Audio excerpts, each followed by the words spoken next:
Boa noite a todas e todos. Mais uma segunda insurgente. Hoje mais insurgente do que nunca. Nós estamos aqui no bar da Dona Aparecida e seu Luiz. Houve um contratempo no Yorubá, mas está tudo tranquilo, tudo numa boa. E recebendo hoje o Gustavo Amaral, grande amigo, o Butch, da marca 44, como disse o Draga, o brabo pra caramba. Bem-vindo aí, nossa saúde. Butch, começando pelo início, como eu gosto de dizer sempre, você nasceu em São Gonçalo. Isso, você ficou até quanto?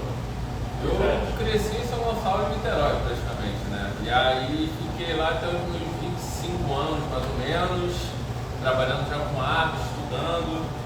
E aí fui morar no Rio porque existiu a possibilidade de estar trabalhando lá com arte e também desenvolver as aulas voltadas para street art e pintura em geral e desenho também.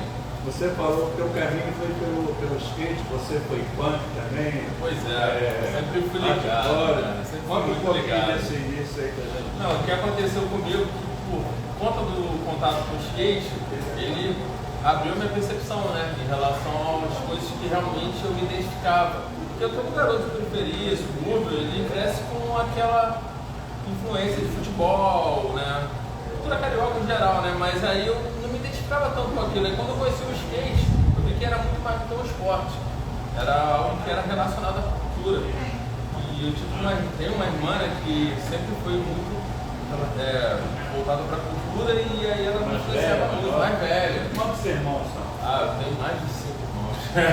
Parte de pai, parte de mãe. Todo mundo da área de cultura, assim? Não, alguns são advogados, outros foram comprar. Tem essa minha irmã que ela trabalhava na Biblioteca Nacional. E aí desde sempre eu cresci na Biblioteca Nacional. E aí conhecendo mesmo cultura de quadrinhos, era alternativa em geral, né? E aí por conta do skate, aquilo mudou minha percepção do mundo todo. E aí por conta disso que eu fui me ligar ao movimento punk, hardcore, hip hop, era tudo o skate você já percebia o hip hop ainda não? Já, com certeza. Porque você também conhece pra caramba de fanzines, você... Sim, porque aí por conta do skate, como era algo muito underground no final dos anos 90 e começo de 2000, era todo mundo muito unido, sabe? Então às vezes o cara era do punk, hardcore, mas ele também curtia a cena hip hop que ainda era muito pequena. Então, era isso em São Gonçalo? Isso em São Gonçalo. Onde que tinha assim, o underground lá em São Gonçalo? Alcântara, uma cena muito forte, assim, sempre foi muito bom. E aí aquilo me aproximou ao grafite. E aí do grafite, me conectou fortemente ao hip hop. Eu fui conhecer eles um pouco depois, eu não sou da primeira geração, né? O pessoal costuma falar que eu sou da segunda geração, comecei a grafar em 2004, 2005. Você puxou pra caramba. Nem tanto, nem leva essa onda toda não. Só também corre mesmo a polícia. Mas assim, como tudo garoto a minha curiosidade é o seguinte, você está no hardcore, você está no skate e você está na pichação primeiro que o grafite. Sim. Deixou um pouco. Aí você conheceu a galera do grafite. Sim, é porque assim, quase quem foram os primeiros que você conheceu? Foi o Eco, você estava falando aqui do lado do Yorubá, tem o nome do cubano. Sim. O outro que você reconheceu também. Era uma galera que era do Sorveiro de São Gonçalo, né, do DSG. Então era uma galera que uma parte ali já tinha virado grafiteira. E aí eu ia fazer meu rolê pela cidade, de skate, eu já vi os grafites. E era inevitável você não ver, sabe? E aí tinha vários painéis, o Ema, o Eco também, o Inácio. Tinha uma galera ali que já... o Akuma também, com certeza. Era todo mundo da primeira geração. E por muita sorte, essa galera sempre estava pintando perto de onde eu morava. Eu nem morava no campo, eu morava mais no centro da cidade, São Gonçalo, Praça Garoto, Praça Varela.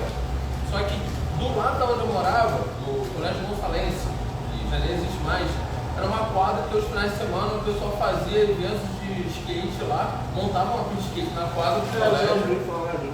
E aquilo pra mim foi um marco, assim, foi final dos anos 90, aí, 99 para 2000. E aí a galera começou a grafitar lá, sabe? Um pouquinho nessa coisa da pichação, porque o Mutante é de lá, né? Sim. Mas eu queria lembrar do Pacá também pichou. Aí tinha... Mas também. Pois é, mas é uma Na verdade, a abstração e o grafite, São Gonçalo era muito forte. Sim, não havia distinção. Niterói, né? Não. Niterói tinha cena, porque é cidade vizinha, né? Então todo mundo estava ali relacionado. Todo mundo, né? Porque assim, na real, não era nem só por uma questão territorial. É porque Niterói, querendo ou não, independente de pichação grafite, ela sempre absorveu melhor culturas mais underground, sabe? Culturas mais alternativas. Pô, você de ver da Fish aqui, tocando no Convés, tocando no Tamoio, no Bar do Blues. Ou seja, eu acabei me educando politicamente através dessas bandas de punk hardcore, Ratos Porão. Então, por aí, eu fui tendo contato, sabe? Vinha um bando de São Paulo, olha era que eu conheci o São Paulo. Pra você ter ideia. Então, assim, era tudo muito, muito alternativo. Ainda não existia toda essa força que tem as redes sociais hoje em dia. E aí, por conta disso, a informação ela era um pouco mais restrita. E por conta, a partir daí, eu fui me interessando mais por política, me interessando mais por socialismo, anarquismo, e vendo como aquilo poderia somar para a minha vida e para a vida de outras pessoas que estão ao meu redor. O Rod, você conheceu lá em São Gonçalo ou conheceu aqui? São Gonçalo, principalmente. Porque é isso, cara, tipo, o rock, o punk rock, hardcore em especial, por mais que fossem caminhos e linguagens diferentes, era praticamente o mesmo público que frequentava a cena do rock, sabe? Que era ainda muito pequena. Ainda não tinha as rodas de rima, sabe? Isso tudo é bem anterior, na real. Falando de 2001, eu não tenho bateiro, tenho como fazer um pouco assim. Não, sem problemas. Conheci você e o Davi, temos uma reunião na varanda do Pascoal, convidando a Máfia 44 para pintar. Eu tinha interesse na época do painel do crack.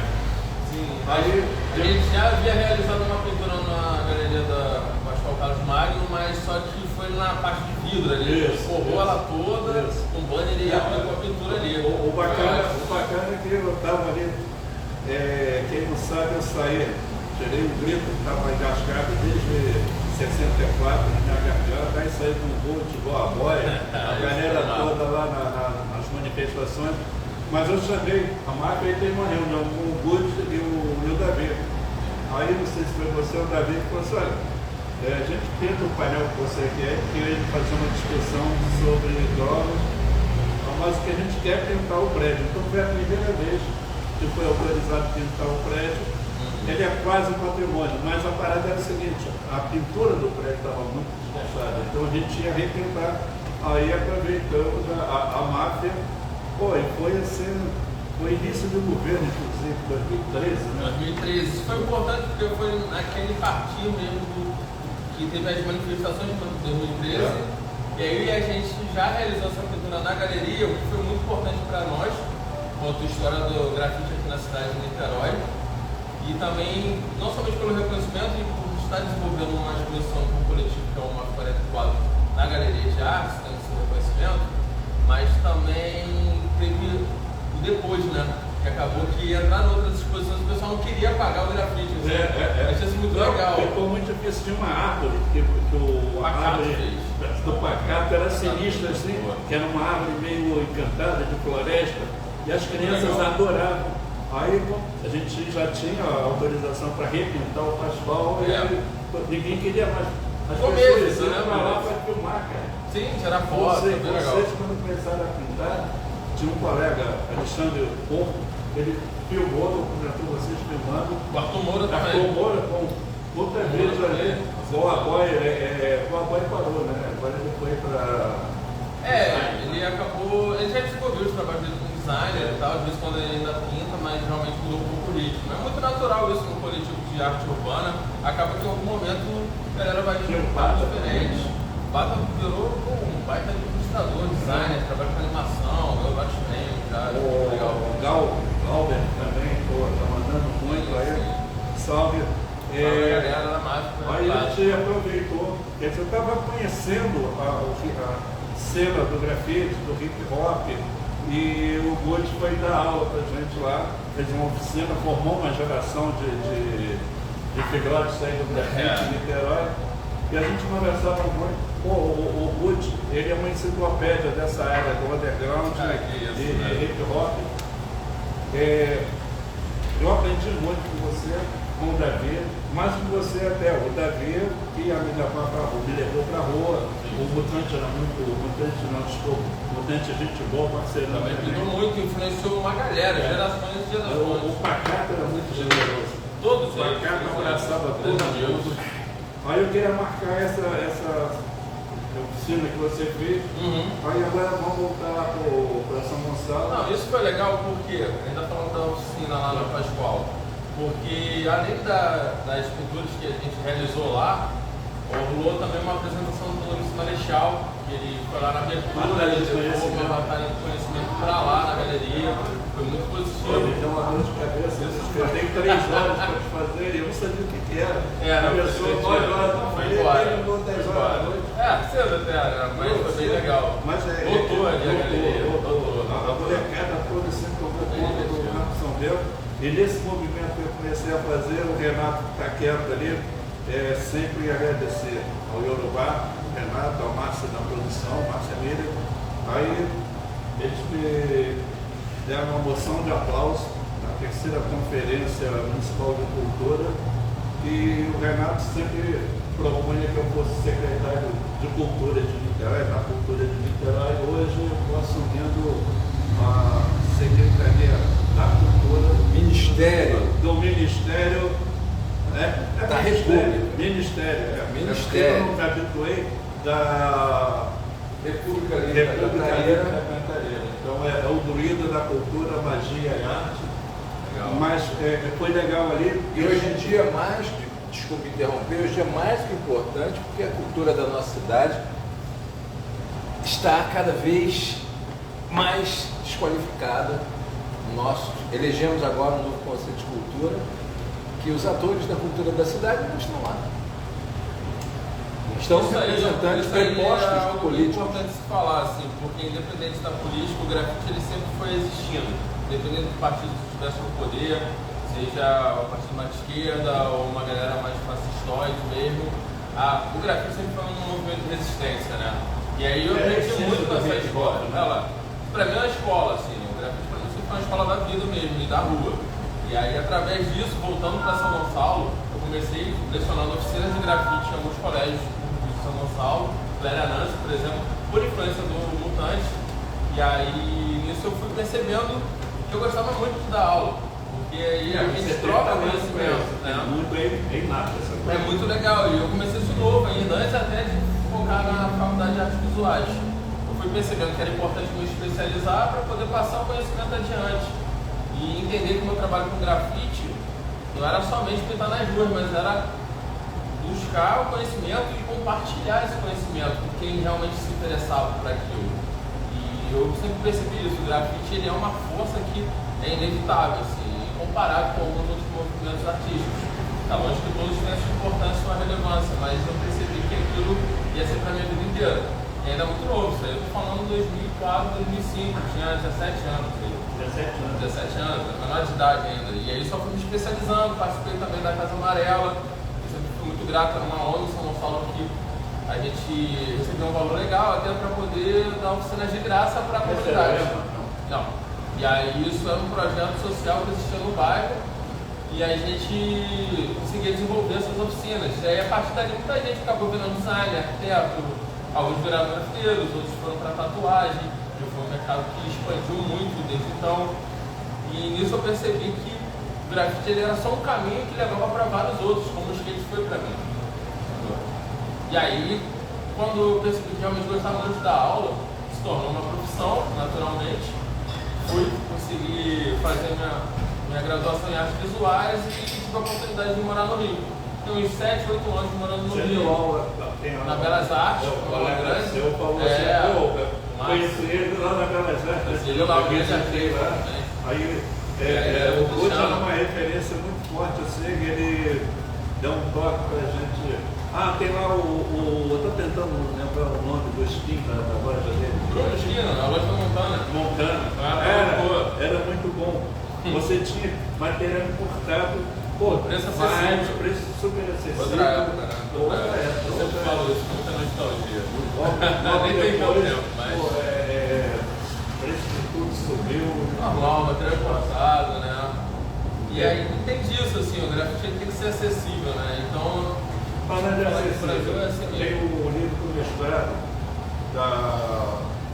nossa amiga, daqui a pouco eu vou levar o nome, tem um problema assim de delay aqui, que é sobre grafite, e você, acho que igual a Roy, o Davi, são os sujeitos, são 2, 3, 4.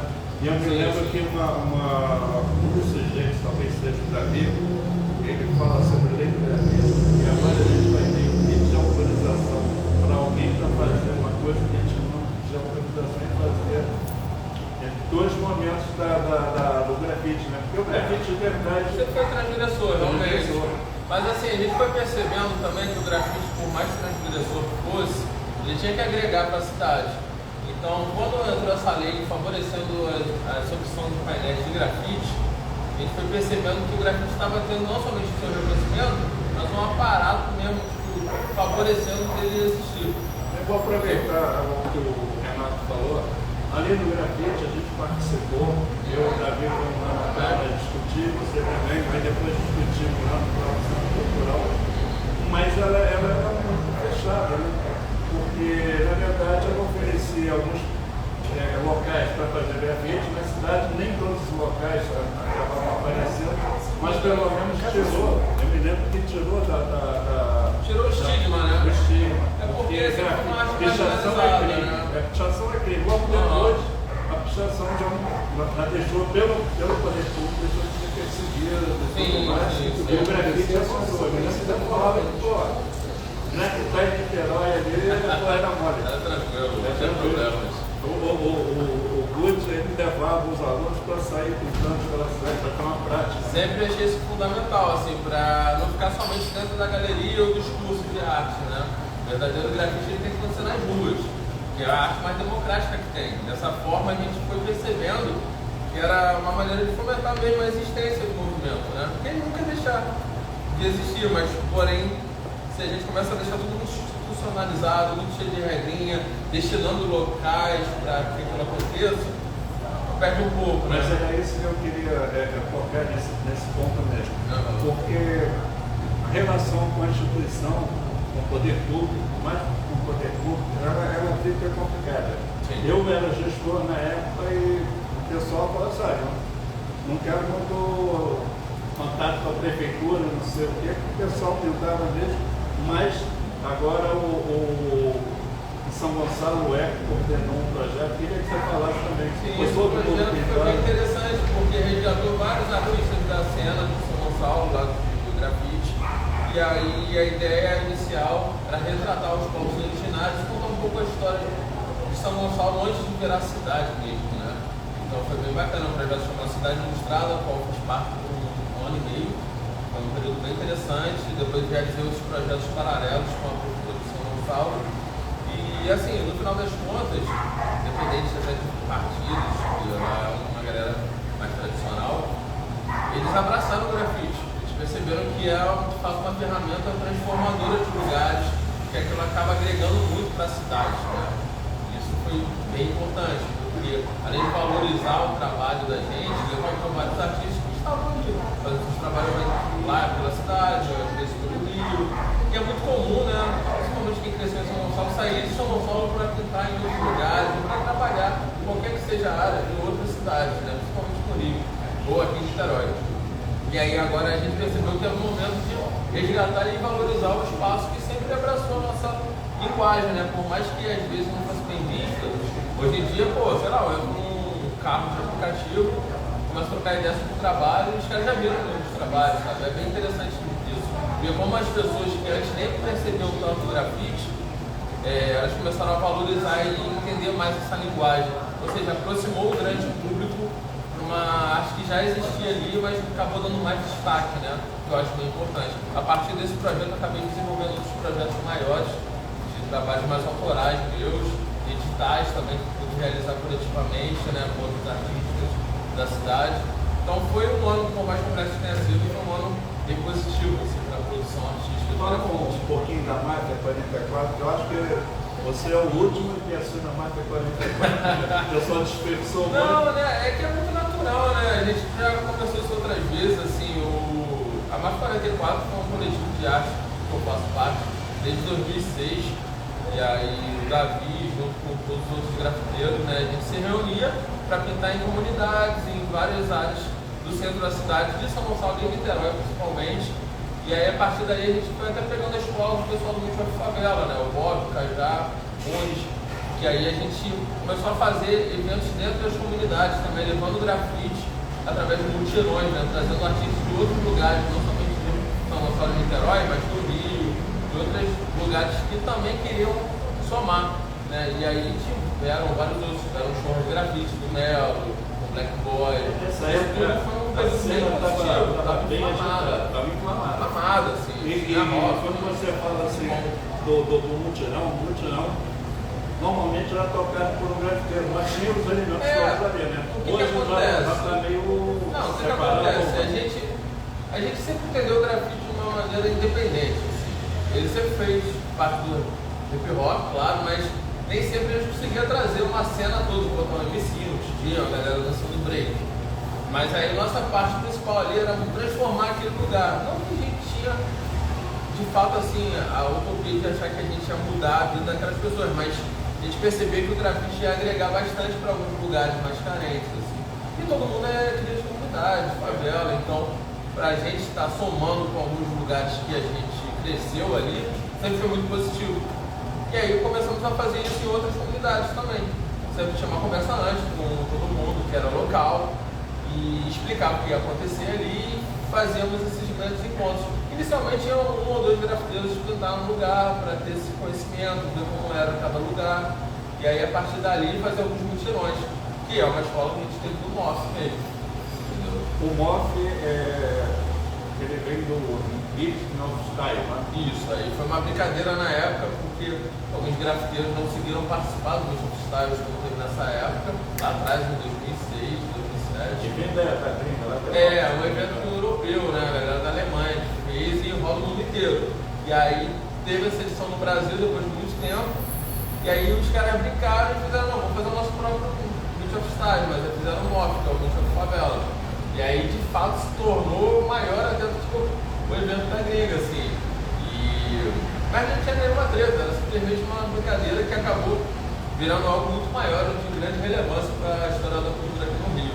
A gente conseguiu trazer o pessoal lá da França. O MOF continua existindo? Continua existindo. Eles Mas tiveram no uma Rio. pequena pausa, Lá sempre em foi no Rio, Caxias, Vila Operária. Ele sempre existiu, teve uma pequena pausa por conta da pandemia, né? E aí ano passado mesmo eles iriam retornar, mas ainda não estava muito adequado, né? Eu acho que eles foram sábios quanto a isso.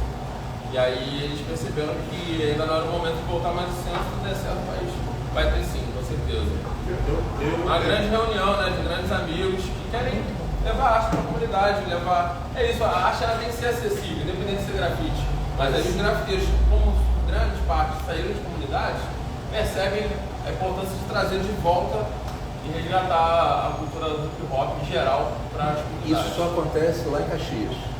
Em outros lugares também, mas o MOF em especial é lá. É lá. Mas Esse é o o ponto, Beat ele No mundo Favela inteiro. é de Caxias, mas tem o Você já Beat imagina o que eu quero. Oi? Você já imagina o que eu quero. A magia do druida, do Ministério da Cultura, vai ser desde 60 anos com a molecada. É trazer isso para o Niterói. Estou tentando A gente já trazer. fez aqui com o próprio Eduardo, da Arte e Ação Ambiental. Ele fez Mas no Palácio, isso foi próximo disso. foi ali o Eduardo, é um grande amigo, foi ele que me encaminhou para street art. Ele gosta muito, ele fazia na época extenso, hoje ele está mandando muito bem, é um arte educador da pesada. E a gente tinha o Maquinho. O Maquinho, ele tinha uma proposta inicial, aí quando você fala da cultura institucional, é uma coisa que eu sempre reclamei, porque você tem um período, aí você toca o projeto da política pública de continuidade, né? Que a gente trabalhou lá no Verdade, política de Estado. Aí é O para problema é ver. que no Brasil É a para gente ser tem política política de Estado. pública. Você A gente esteve tem que ter no política de conselho, Estado. a gente lança, o Estado recebe e mudou a bandeira, aí aquilo ali Na passa. verdade, amigo, Então, só para terminar, estou encerrando o assunto, a gente trabalha com a ideia do temporário mesmo. Você faz, nossa ideia ali, a gente sabe, é igual grafite, né? Joga na parede, É sua vê o efemeridade, fato de ser efêmero, isso provoca e instiga a gente a continuar. Sabe? Ele sabe. Voltando a palavra para você, mas é o tais zona autônoma temporária, um trabalho dos anarquistas. Isso é tudo bem. A questão é que eu acho que não é uma questão de bandeira, porque Niterói é uma cidade que a gente demonstra isso. A bandeira é a mesma há 30 anos. Sim, claro. Você é PDT, PT, PT, PDT e nada muda. O problema é que a cultura se transformou num viés de que tem voto na cultura. Pode passar. Licença, gente. A cultura virou uma coisa de que é um viés político. Então eu preciso desse viés para ter uma bandeira. E aí eu sou o candidato da cultura. E aí a partir de, sei lá, uns 20 anos atrás, 15, 16 anos atrás, alguém se lança em Niterói como candidato da cultura. E esse candidato da cultura era um candidato da cultura instrumentalizada e da cultura do samba. E a partir daí, todo mundo se levanta uma bandeira. E aí passa a ser cultura LGBTQIA+, passa a ser cultura da música, mas nunca foi a cultura... Não. Seu espaço, mas... Veja bem, eu não estou discutindo que não seja importante, muito pelo contrário. Eu acho que no momento em que você atinge a cultura da massa, a cultura periférica, você obviamente vai trazer todo o arcabouço da cultura junto. É inadmissível Niterói não ter uma galeria, agora tem aqui a Galeria do Reserva, mas num lugar excludente da sociedade, né? Só a sociedade de classe média em diante vai assistir aquilo. E fora isso, você não tem um lugar na rua que você passe, por exemplo, no centro de Niterói, no terminal, que você possa pegar a população real, crua, que quer absorver cultura, é ansiosa por cultura, mas só fica com a cultura que a mídia institucional manda. Mas que seria uma população do terminal, por exemplo, que adoraria, na minha modesta opinião, não sou o dono dessa verdade, mas por tudo que eu vejo, adoraria um street art, adoraria um grafite, um hip hop, um funk, a cultura periférica com a qual essas pessoas estão acostumadas a conviver. E aí elas veriam a valorização da cultura dela, porque é muito fácil você não valorizar a cultura do excluído. Sim. Isso não é cultura, isso não presta, isso é um lixo, eu não vou... grafite não é arte. Mas isso é simplesmente um discurso mais tradicional e burguês. É natural você levar um pouco para essa... isso é legal, isso não é. Mas eu não acho natural. Eu acho que, embora eu não concorde... Tudo que é transgressor, ele provoca isso. A pichação provoca isso. Eu sei disso. Eu entendo. O que hoje me revolta muito nesse processo da cultura é que ela é excludente da periferia. Ela só vai para a periferia quando interessa a alguém. Com certeza. E aí ela vai lá procurar o voto da periferia e faz um eventinho e vai embora e nunca mais volta, só daqui a 4 anos. Isso aí eu tenho um testemunho que eu, o organizador, tinha uns painéis, inclusive a Cantareira, ela foi inaugurada na época do João Sampaio, com os painéis que eram do Abraçate, não tinha ainda esse boom do grafite, então eram os artistas plásticos pintando lá no Leblon e Ipanema. A campanha para o vereador Jorge Roberto Silveira, que foi um bom prefeito no primeiro mandato dele. Aí tinha os painéis, eu levei os painéis para dentro do terminal, não tinha as lojas ainda, então eram vazios. Eu me lembro. Lembra? Eu me lembro. As pessoas gostavam, porque eles não tinham contato com a pintura. A pintura normalmente ou está em galeria ou está em museu. Ela naturalmente acaba sendo elitizada. Eu acho que por esse outro grafite acabou sendo bem recebido quando ele ganhou esse contexto cultural. O que o Renato fala é justamente o que a gente começou a falar. A elitização da arte. O hip hop. O hip hop acontece isso, ele acaba sendo consumido. Pois é. E absorvido e mas destruído, usado por nada. Ele é completamente a revolução, não será televisionada, não sei o que. Tem você estava conversando comigo há pouco, antes de a gente conversar, que tem ainda muita gente trabalhando a essência. Você é um testemunho disso. Você começa com skate, aí depois você participa ainda da pichação. A pichação, Renato, é o grupo que mais se reúne Então tem a REU mesmo, aí você se reúne num ponto, lá no tanque, se reunia muito, aí tinha a batalha do tanque, o pessoal faz a rima e troca as folhas, mais do que o grafite, né? Porque mesmo a máfia 44 que tem uma ideia do Boa Boy, que era um pichador. De agregar mesmo, juntar a galera da pichação com o grafite. A pichação ele agrega mais, embora seja Mas ao mesmo tempo que agrega, eles ficam dentro do próprio mundo deles. Eu entendo, é normal isso. Mas eu acho que dá para você desenvolver mais do que o Renato falou, porque eu, como estive dentro do poder público, sendo gestor, que foi o que mais incentivou a cultura urbana num lugar, que é em Caraí, no centro de Caraí. Zona Sul, né? A máfia no Pascoal Carlos Magno foi eu acho que a máfia e aquela exposição daquela centopeia que a gente entrava foram as coisas mais maravilhosas que eu vi. Eu fotografei, eu tenho até hoje várias fotos que eu fui com a máquina, eu fiquei horas no Pascoal porque eu me encantei com aquela grafitagem da árvore. Confesso a você que foi ali que eu comecei a repensar o meu conceito sobre grafite. É o que o Gustavo está falando. Entendeu? Porque, como classe média, burguesa, branca, de Zona Sul, para mim a cultura era uma coisa institucionalizada. Mas hoje eu, morador de periferia, moro numa comunidade, vejo as crianças, vejo a criança com arma, e a criança só está armada porque ela não viu cultura. Porque no dia que a criança vê cultura, ela joga a arma fora. Cara, a questão da educação, né? Um plano de governo, né? A grande guerra às drogas é uma hipocrisia por conta disso. A gente vê que é um plano de atraso, em vez de ser um plano de solução. Então, é um plano de violência contra a classe excluída. Com certeza. A classe que já está vulnerável, a educação, a polícia entra e vem batendo. Sim. Enquanto, ao invés de entrar e vir mostrando a cultura. Sim. Ele pode ser polícia? Pode. Eu não acho que a polícia não possa revidar um tiro. Você tomou um tiro, obviamente você tem que revidar.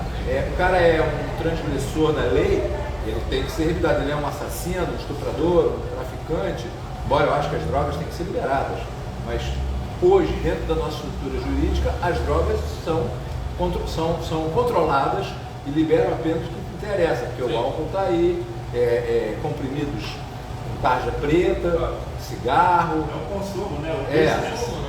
É o consumo. Você falou, eu estou lembrando aqui, Pacato, saudoso Pacato, ele foi pintar, na verdade, a marca 44 foi convidada para fazer umas pinturas do DCE na época dos 50 anos de golpe.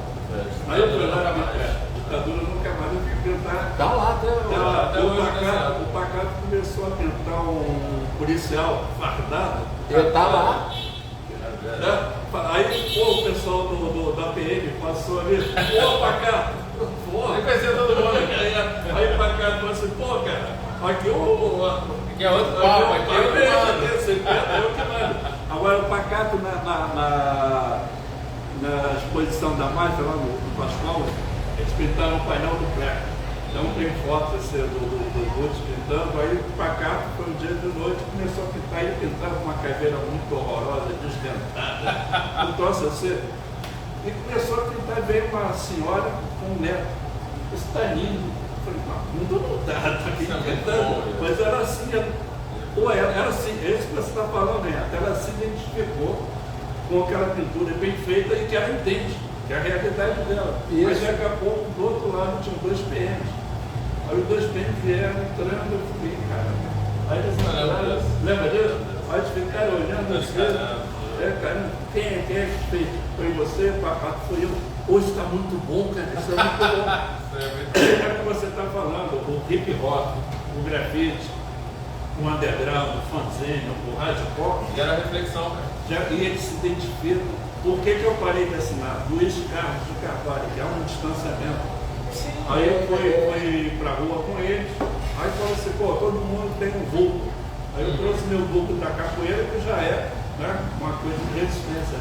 Mas eu vou dar a palavra para você. Não, mas é bem interessante falar sobre isso, que é justamente nem sempre a galera que está ali executando de fato um trabalho que é de resistência é altamente politizada, mas o grafite por si só, independente do tempo que está se desenvolvendo, do que está se falando, só o fato dele existir já é uma resistência.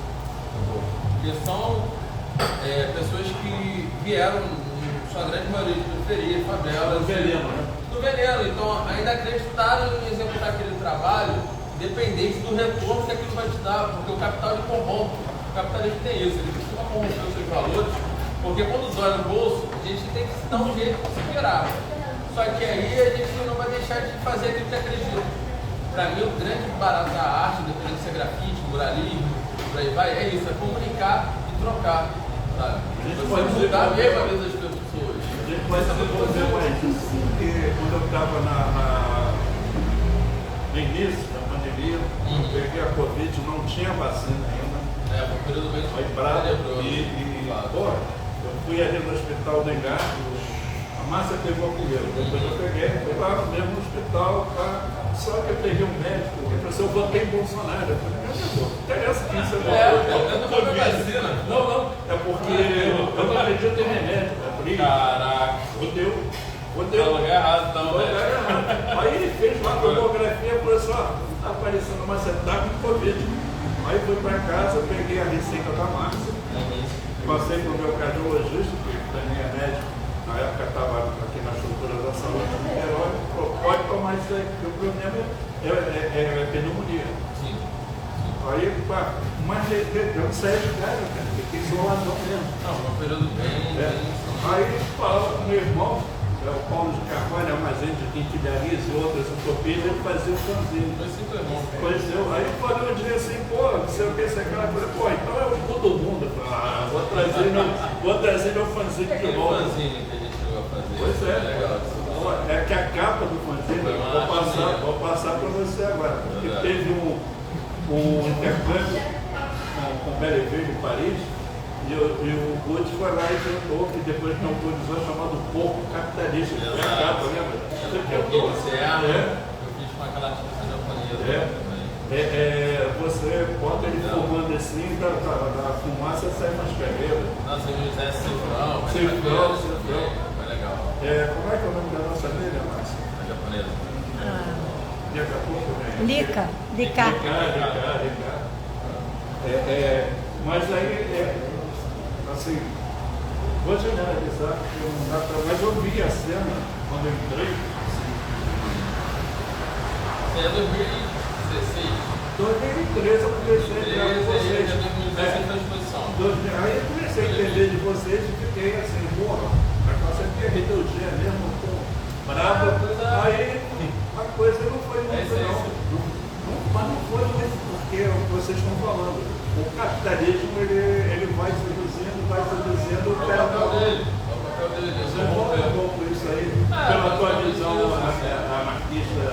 Porque quando eu me eduquei politicamente através de várias bandas de punk, hardcore, a gente vai entendendo na prática que é um pouco mais complexo do que a gente pensa, né? Mas a gente percebe como artista que o nosso trabalho não pode ser focado só em ganhar dinheiro. Se a gente focar só nisso, aí ferrou. É importante ganhar dinheiro, lógico. No final de contas, Tem que pagar conta, a gente vive no capitalismo. Exato. Não, exato. É diferente. Muitas vezes as pessoas não conseguem dividir um pouco isso. Você está empurrado do porão, então, isso era bacana, porque assim, o Davi, também era do coletivo, ele já tinha uma influência mais do hip hop, eu já tinha uma influência mais do hardcore e punk. E aí a gente somava um outro e falava a mesma língua. Então, no final das contas, a gente queria fazer tudo que acredita. Independente do retorno financeiro, a gente queria muito mais o retorno do nosso relacionamento artístico. Isso é muito importante, que eu falava. E a gente conseguiu obter isso. Uma grande vitória, assim. E o esforço do governo nosso. Não somente porque a gente percebeu que o ponto coletivo era mais fácil. A gente tem mais força como grupo do que como artista individual. E aí, a partir daí, a gente foi pegando cada um as suas raízes e levando para a parede porque a gente queria começar e ter um trabalho mais politizado. E aí, não necessariamente todo o painel que a gente desenvolvia ser politizado, mas só o fato de estar sendo executado nas grandes cidades, nos centros, dentro das favelas, já falava muito sobre o que a gente queria fazer. A massa, mas agora é tempo, mas só que é o seguinte.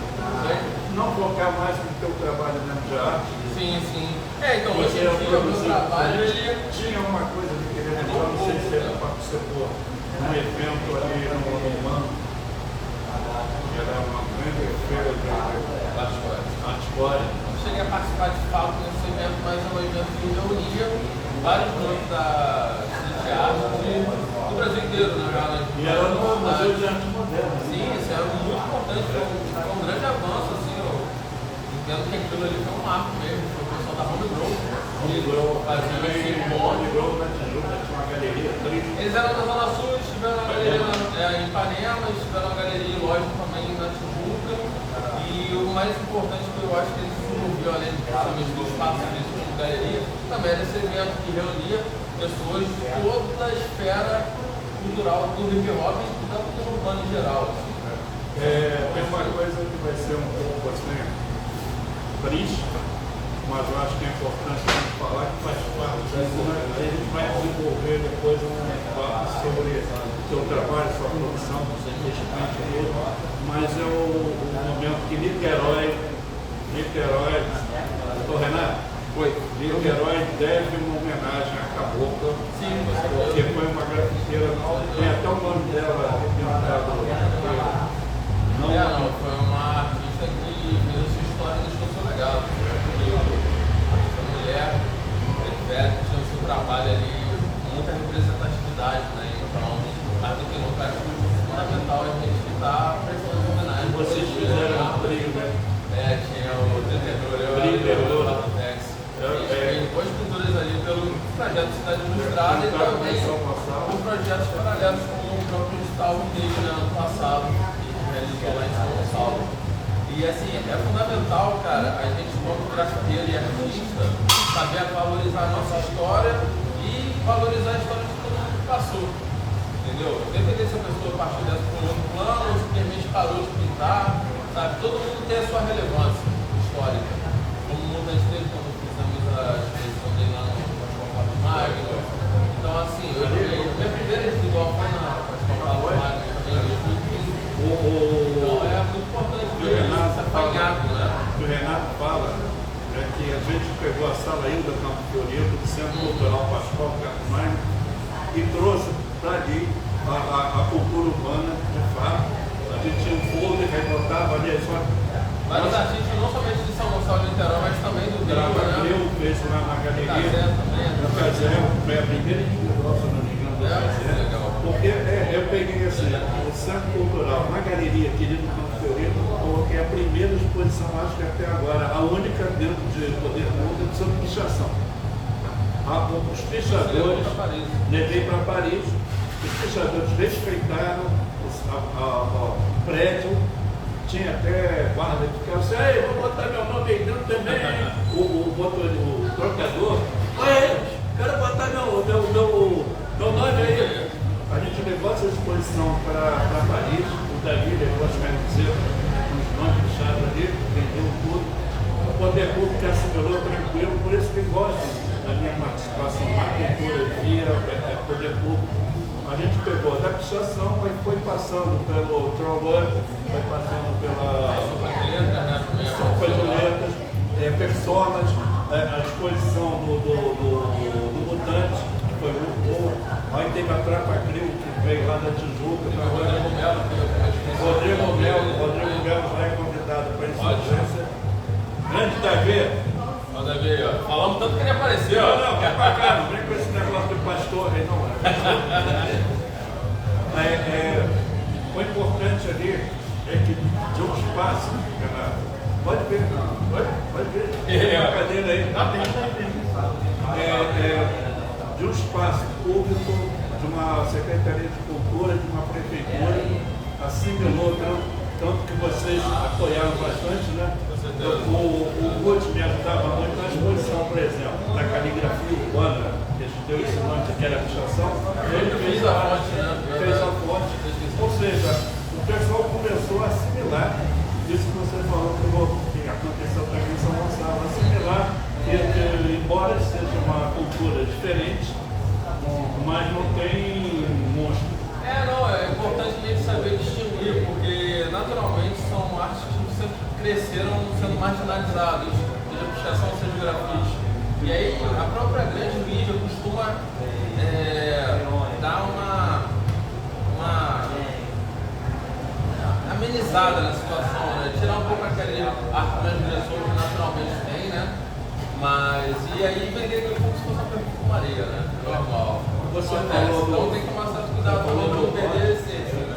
Pode é um cara que ele expôs a natureza vândala. Exato. Renato, eram passarinhos com máscara Gás, antigás. black box. E eram os black box que andavam por aí nas manifestações. Tinha um ali que eu adorei, que eram 3 passarinhos. Um era ele e o outro era o casal que roubou, foi preso na manifestação. Eles estavam lá presentes.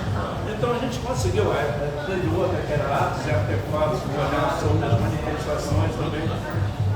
Bruno, a minha assinatura, porque ele falou assim, ó, bota a caneta e sai riscando. Aí eu fui até o final. Então, a gente conseguiu, Renato, você estava no Conselho de Cultura de Niterói, tinha o Messina, a gente conseguiu trazer uma ideia libertária, né, para a cultura da cidade que não estava vinculada mais do que libertária, uma ideia da diversidade que a cultura pode apresentar. Porque mais importante do que você ser libertária é respeitar a diversidade que a cultura exige e existe. Porque senão você está criando censura à cultura. Quando você cria censura, você estabelece que o padrão é aquele e não pode sair do padrão. É o padrão de qualidade Globo. Mas a história que o Gustavo, do início da resenha até agora, tem mostrado que assim, é uma cultura. Quando eu fiz a exposição foram muitas, olha, é reconhecimento de uma cultura que existe. Eu não estou incentivando ninguém a fichar nada, né? Agora, vamos reconhecer que isso existe. Existe, é relevante e representa um segmento enorme de uma sociedade que, por mais triste que seja, é a base da nossa sociedade brasileira. A sociedade negra, é a sociedade preta, é a sociedade excluída, é a sociedade periférica que mora na comunidade, que passa por todos os perrengues que todo mundo passa, só que exponencial. É aquela comunidade que não tem aula, convive com o tráfico, convive com a milícia, convive com a milícia do Estado, que é a polícia. Ela, coitada, ela é excluída, realmente. Essa é a realidade que o hip hop, no seu todo, traz dentro da sua manifestação e comunicação. Fala um pouquinho aí das suas atividades, como já saiu do estado para pintar, como é a tua pintura. Olha só, recomendo, a gente vai começar a fazer um merchandising aqui. Um pouquinho do merchandising também, né? O Yorubá, em breve, vai começar uma feira de arte e cultura aqui aos sábados. Aí é um local que a gente vai trazer os prints, umas telas pequenas, e a gente vai começar um movimento para abrir um espaço também de comercialização.